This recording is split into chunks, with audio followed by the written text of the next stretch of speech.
Today thing. Oh, it's noon here in Ventnor City, New Jersey, and this is news that you can use from CarEdge for Thursday, August 24th, 2023. Good to see you, handsome. I haven't seen you since like Monday. Long time no see. Sorry, have been out doing some travel. All good stuff. That being said, we're going to kick things off today, Dad. Banks are dumping auto loans. I've heard that somewhere. Banks are dumping auto loans. This is super interesting. The latest data. We talked about it. When did we talk about it? A couple days ago on one of the streams that we did. I don't know. We do so few streams. I can't keep track. Yeah. All right, let me pull it up on the screen for everyone, and we can all take a peek together. Stand by. Here we go, Dad. JP Morgan, Wells Fargo, Citigroup top auto ABS underwriters in the first half. H1 is how the cool kids say it. First half of 20. Really? H1. I am not a cool kid. H1 of 2023. Pops, we have seen deal volume up nearly 25% year over year and 20% on a dollar basis. We're going to break this down very, very briefly. When banks sell loans through dealerships, dealership gets buy rate, they can mark it up and they can, finance you at the dealership. That's indirect lending. The bank, so in this case, a JP Morgan, a Wells Fargo, a Citigroup, a Santander, a Deutsche Bank, an Ally, whoever it is, the actual underwriter, the person who's writing that loan. Yes. They then will bundle those loans together. Bundle what's called the paper, and then they'll go to the markets, to the public markets, and they'll say, hey, does anyone want to buy these securities? Is that like the Friday farmers market in Ventnor? Yeah, it kind of is like a farmer's market. And don't worry, folks, they're not backed by corporate, income like a bond would be. They're not backed by a mortgage. They're backed by, in this case, the securitization of auto loans. What's happening, Dad, is we are seeing a meaningful 25 and 20% on a unit and a dollar basis increase in the amount of auto loans that are being sold in these securitizations. These big banks, Dad, rather than holding onto these loans that they've written, are handing them off to the next guy or gal.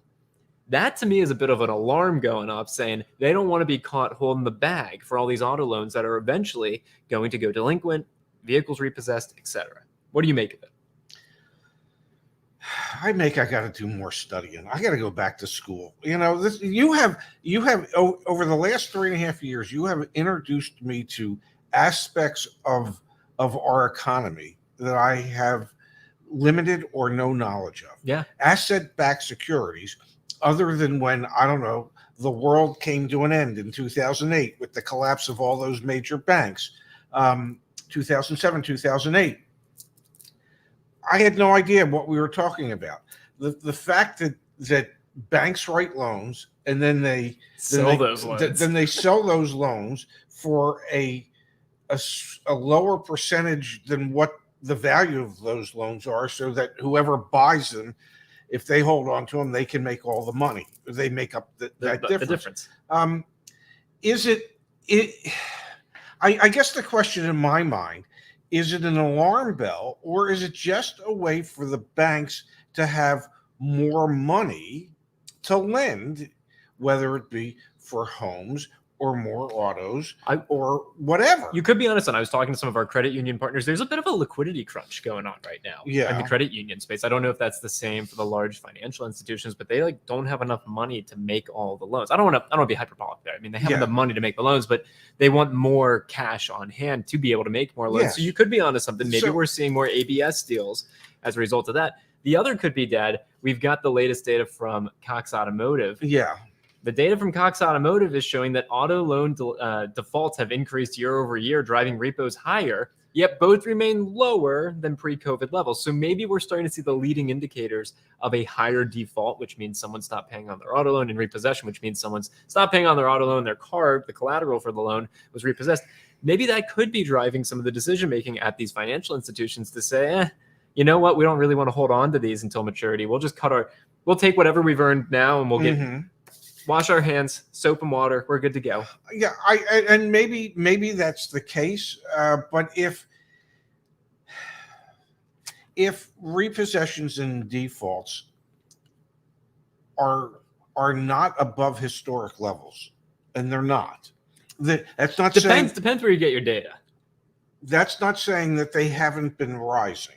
That the number of auto loans that are late or defaulted has gone up dramatically, but not so dramatically that it has surpassed historic norms.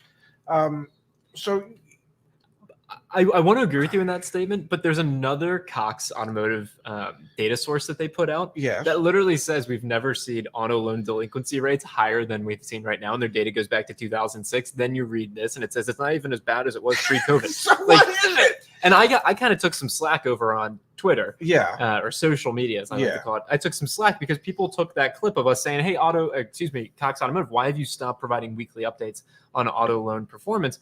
Which they did do. yeah. And Cox Automotive responded back and said, "What are you talking about? We just put out new data, and that's the data I just shared on the screen." So thank you, Cox, for sharing it. But what I don't understand is how in one slide we can say that, let me pull it back up on the screen. In one slide, we can say auto loan defaults have increased year over year, driving repos higher, yet both remain lower than pre-COVID levels. Yes. And if y'all give me, you're going to vamp on this for a second. We'll give you all the time you need, because in my heart of hearts, I still believe that the reason that these large banks are selling off as much as their auto loans as they are, so that they can continue to make more, so that they have the cash on hand to make more. They make more money doing this than just sitting on the money. So if they can create or increase their loan portfolios because they keep selling off what they have, well, then this whole thing can perpetuate itself for a very, very long time. All right, so maybe what's happening here is some user error, folks, because I've gone back. This is from May 15th. This is months ago. And we have in one of these weekly updates, auto loan performance worse than a year ago, defaults still low. Yes. So we've got here of subprime loans, 6.8% were severely delinquent, down from 6.75% in March. Okay. Even so, that was the highest April severe delinquency rate dating back to at least 2006. So maybe I'm misconstruing delinquency, default, and repossession. Yes. So delinquency, I'm interpreting delinquency to mean severely delinquent is over 90 days without having made a payment. We could be looking at a different definition here of what default is. Default is someone has simply said, "I'm done paying the loan," or that it's been repossessed. No, because then you've got repossessions. That's what's confusing about this. Repossessions are their own metric and their own measurement. So maybe we're splitting hairs here a little bit, but no matter how you look at it, Ted, you have an increase in banks saying, "We're good. We made our loans. We made a bit of money on them. Now we're going to get rid of them." And you have rising delinquency, default, and repossession rates. All of that points towards, especially when it's combined with the black book data that we're going to talk about. All of that points towards people not being able to get approved for loans, at least you'd imagine, and also people who were approved on those loans falling further and further behind. Unfortunately, their vehicles becoming repossessed, and those becoming repossessed vehicles that are now back in the market as inventory for other consumers. And I've seen comments that suggest that repos are at astronomical levels. And I know that the other day, Igor said that like 50% of what he's seeing at the sales these days are repos. I don't know if that's because there are just so many more repos than before, or because there are so few used cars at the auction that suddenly it's easy for 50% of them to be repos. Which do you think it might be? I think it's the latter. You think it's that there's so few used cars at the auction that those that are making it there are repos? Yes, that 50% of them. If there was the normal supply of used cars at the auctions as what we have seen historically, that 50% number might only be 35% or 40%. But because there is such a dearth of used cars waiting to go through the auction lanes, that anytime you have any type of increase in repos, it seems to be more exaggerated because you have fewer cars there to begin with. You could be onto something. I will say Cox actually, and thank you, Cox, they put out data. This was back from June 7th, Pops. Loan defaults and repossessions returned to historical norms in 2022. What they do here is they show, let me read this. While the volume of repossessed vehicles at Manheim auctions increased nearly 11% in 2022 compared to the previous year, it still remained below the level seen in 2020. It was more than 25% lower than the volume in 2019. Considering the repo check-ins were at an all-time low in 2021, the increase in 2022 was expected and not alarming. So this is showing you if 2019, it doesn't give us the exact number. Yes. In 2019, if there were 100 repo cars that came to the auctions in 2019, 78 came in 2020, 66 came in 2021, and we bounced back up to 74 in 2022. Mm-hmm. The likelihood that we see when the 2023 data rolls around, which these are all trailing indicators, they all come out. In this case, this will come out in June of next year. So Can't it's wait. really trailing. Yes. You know, the likelihood that that's going to be 150%, it's not. No. So we are seeing more repos, but I think you could be on to something with regards to we're seeing more repos simply As a function percentage of vehicles offered at the auction, simply because there is an overall shortage of vehicles being auctioned. And here you go. You've got the historical data here on default and repossession rate. So we're seeing two divergent stories. One is that delinquency rates, which are the leading indicator for defaults and repossessions, are up through the roof. And again, banks are then selling off their loans. And then you have the trailing indicators, the next step in that, you know, if the journey is I buy a car, I finance a car, and then I stop paying it, the first indicator is delinquency rate. The next indicator is default. And then the next indicator is repo. Yes. So we've seen like truly the highest levels we've ever seen of delinquency rates, but we haven't seen the subsequent rise in defaults and repossessions, but the data is showing it is starting to go back up, and to the right.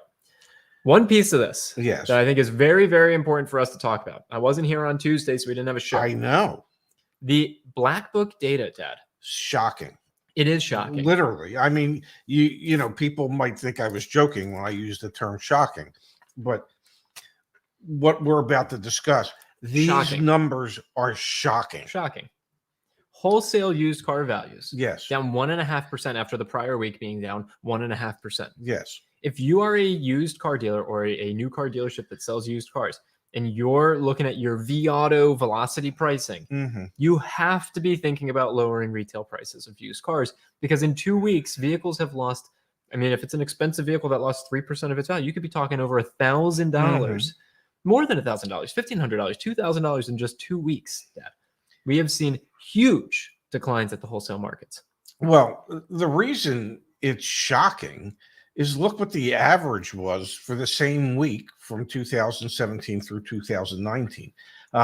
They historically lost about a fifth of a point. Okay.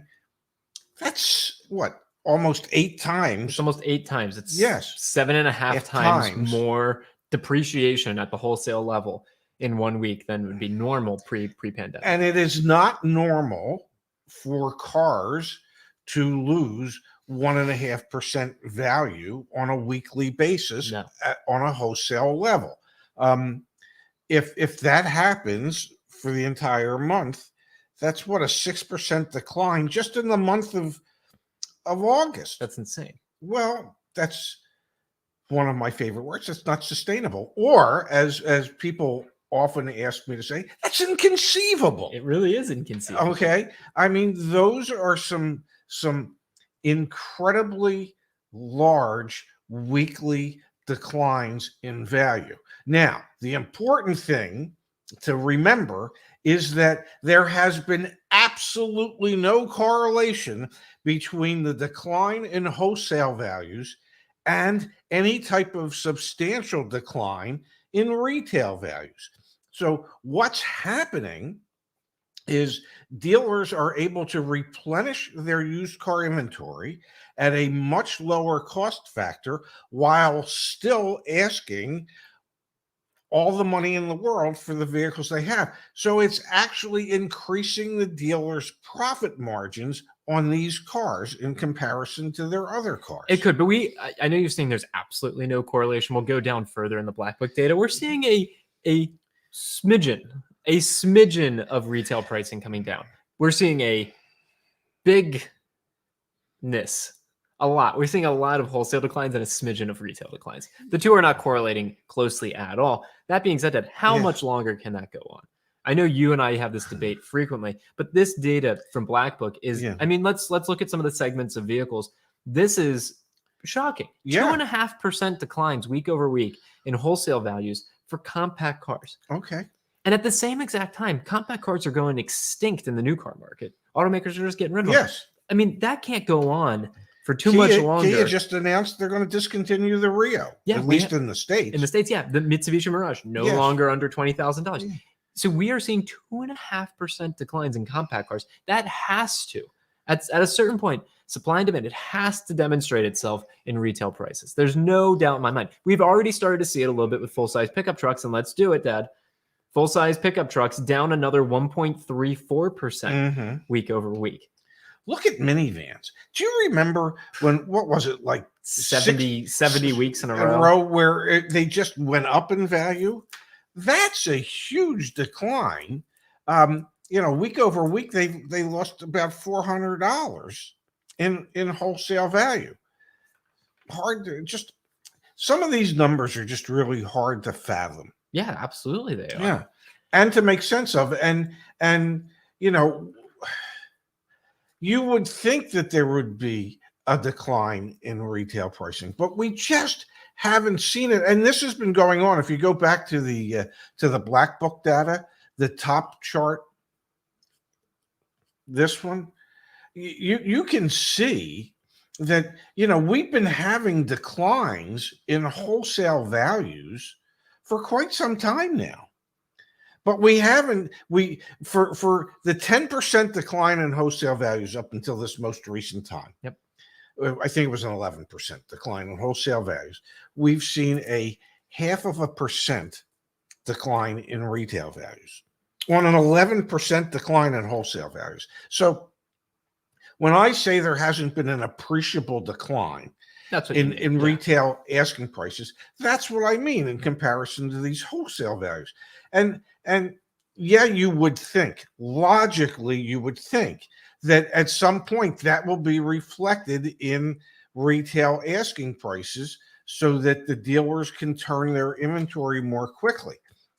However, if there aren't as many wholesale cars available, and if approximately 50% of the wholesale cars that are available are repos, well, then perhaps the dealers are thinking to themselves, I'd like to hold out for all the money in the world on these nicer cars, because when I go to replace them, I'm going to have to replace them with crap. Yeah, you could be onto something, but I want to start to break this down a little bit, Pops, by type of vehicle. I think we are in divergent markets, and we're going to come to the chat here. Well, we always are. In just a second. All right, so here we go. We're on the CarEdge.com car search, and I've selected, we're here in Arizona, Scottsdale, Arizona. One of my favorite places. Used to live there, and I toggled BMWs, Dad. Okay. And what I want to look at is I want to do days on market greater than 90. Because if a car's been sitting for over 90 days, you've got to think we've seen some price decline, some interest from the dealer to move the metal. You would think. Here is a 2016 BMW 4 Series, 229 days that this dealer has been advertising it for sale. Let's take a quick peek, Pops. 45 days supply in there, so not a ton of them for sale, but I want to look at the price history. All right, let's see. So they originally listed this for sale right here back in March, $25,995. Talk about not seeing an appreciable decline. They're only down to they're down $1,000 in 5 months. All right, let's go back. Let's look at another one. That's Scottsdale Car Company. Let's find a different dealer here. This one is Performance Motors. I don't want that. I want like a typical. You want like a BMW dealer? Here we go. Volkswagen North Scottsdale. Oh, I used to work right next to them. All right, Pops. They've had this BMW 5 Series, a 2020, 26,000 miles, 132 days that they've been advertising this for sale. 132 days. Yeah. Not a lot for sale in the area. We think there's maybe $1,900 in discount that you could get on this vehicle. But let's take a quick peek. Let's come down here. They started advertising this vehicle for sale. The latest or the first price that we had was back in July at $40,790. Look, and then they were wait, but they were nice enough just a week ago to raise it to $43,000 because, well, it hadn't sold at $37,900. Is that just a way to get like price drops on some of the listings websites? Of course. Yeah. I see it when I look at realtor.com. Yeah. But this is an example, Dad. This is a meaningful decline. This is 10% off of what was price. The original was $40,790, and they're down to that's a 10% decline. Yeah, they're down to $37,000 today. Now that could change. that might go up to 48. Well, No, yeah, no, I hear you. I hear you. But Yeah. but I think my point being that in some of the markets, we actually are seeing some more downward pressure on Yes. retail prices versus. But others are where we we're seeing not. that more on luxury cars? Well, the reason I pulled up luxury is I saw this comment in the chat from Igor. Luxury car market is coming down quite a bit, especially on pre-owned, and it's very noticeable. I haven't talked to the coaches. I haven't asked them if we've seen more negotiability on luxury vehicles versus, like more cost-efficient vehicles. That being said, the wholesale numbers at Black Book are shocking to say the least. And I think if we see them again next week, alarm bells are going off for used car managers nationwide because they're looking at the industry publication saying you cannot go to the auction and flip a car and make money. You're going to lose money.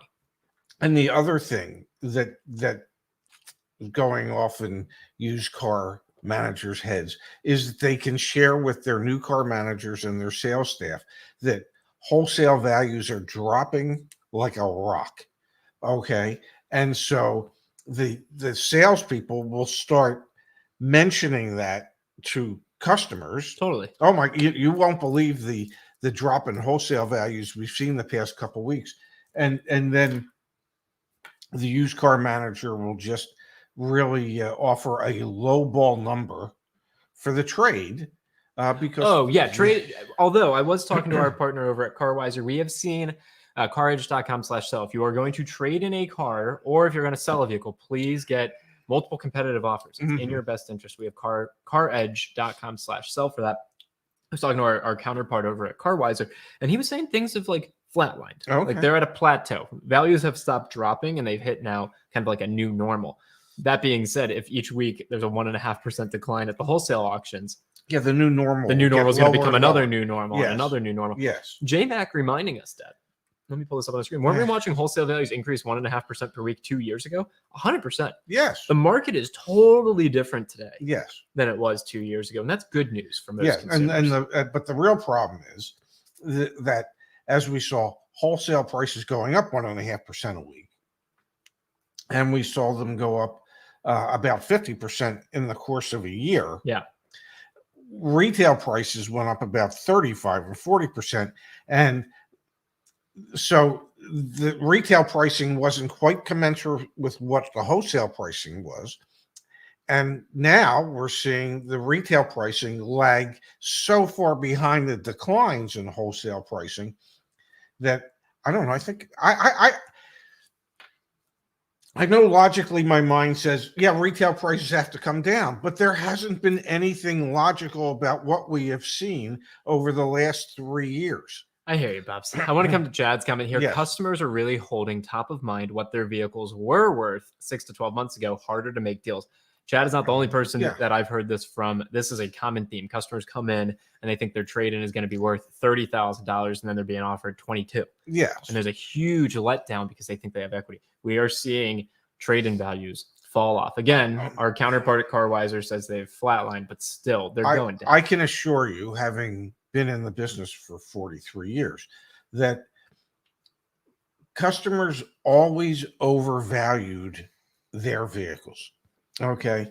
They always felt that the value of their vehicle was substantially higher than it really was. And, I used to try to suggest to customers that when I go to sell your trade, I can't say to the potential buyer, do you have any idea whose car this was? This was Jimmy Smith's car. He really took great care of this car. Yeah. I mean, we had to pay extra because it was Jimmy Smith's car. Well, the next buyer doesn't give a damn that it was Jimmy Smith's car. Totally. So the sentimental value that a customer might have for their vehicle doesn't translate into real values. Totally. Yeah. Yeah, absolutely right. Again, please. We have a free guide. Just Google search CarEdge trade-in guide. We've got a free guide on how to maximize the value of your trade-in, but don't be surprised if it's not. Jimmy Smith's car really was always nice. Jimmy Smith's car was always nice. All right, we're going to turn our attention here, Dad. There was a story in automotive news that I think is worth mentioning, and then we're going to do our favorite segment of the show. Okay. Lenders must apply F&I refunds after vehicles repossessed or totaled, New York says. So, for example, folks, if you were to buy an extended warranty from a car dealer or heck, even from us, If you buy any of those products, if you cancel those products, there's typically a prorated refund, so you get your money back. What this law is saying is that if your vehicle is totaled or repossessed, it's mandatory that that money goes back to the consumer, which is a no-brainer. Yes. An absolute no-brainer. Many people don't know that you can even get a refund if you were to cancel a service contract, gap insurance. I don't know about gap insurance, but gap insurance, tire and wheel protection, etc. Yeah. Glad to see this headline. Well, and the really funny part is obviously the bank knows what protection packages were sold and packaged into the loan, and the bank knows that they repossessed it. So this is really like a no-brainer, but banks just figure, we don't want to go through all this aggravation. The customer couldn't bother to pay. Why the hell should we have to go through all this aggravation to get them their refunds? It's your responsibility. That's why. Yeah, totally. Yeah. Cancelmyextendedwarranty.com. You'll never guess who owns that. It's us, the team at CarEdge. We're here to help you get those refunds, should you choose to cancel. Let's switch to our favorite segment. Oh, really? You gotta be kidding me. All right, this keeps coming up. And I Okay. just want to make another public stand about how frustrated I am to see this. This is over on Twitter. Yes. I am at Shefska over here. Yes. Another example of this ended up in my DMs, Dad. When did Toyota dealers decide to stop using MSRP? This is confusing and stupid. Yeah. We are seeing all over Toyota dealers. This is exclusively to Toyota thus far. Exclusively to Toyota that I've seen this. Total SRP. Yeah. The amount of DMs, quote tweets, everything, emails I've gotten, Dad, of people saying, I saw this and I was super confused. What is it? Reiterates to me how dumb it is Yes. that there is not some sort of mandated, Standard? standard. We call it manufacturer's suggested retail price, not total suggested retail price. Who's suggesting it? Yes. Who's suggesting it? Is it And- now like, Well, and is the total suggested retail price, is that the manufacturer's suggested retail price plus dealer installed 'cause accessories? think about how confusing this is. What this screenshot is showing us is that a dealer is discounting a vehicle by $500. Off of what? $500 from what? Yes. From a made up total SRP? That's If it was $500 off of MSRP, we would all understand it. Yes. It's a common language. It makes it clearer.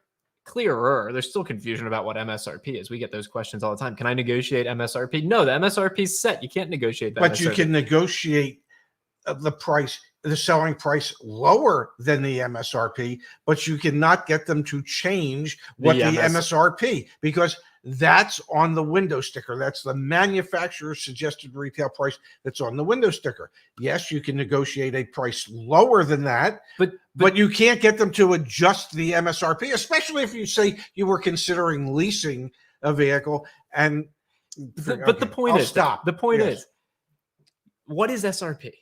Who comes up with SRP? Does SRP mean something different than from Toyota than it does if you're looking at an MSRP over at Honda? I like Chad's. To me, Dad, yes, this is something that needs to get attention drawn to it more and more and more before it becomes proliferated throughout the industry. We have a standard. Use the standard. It's been the standard for like ever. And the world is populated with a lot of very creative people who try to find ways around having to utter the truth. And this is just one of those ways. What if, instead of refer to it as the manufacturer's suggested retail price, we just refer to it as the total suggested retail price?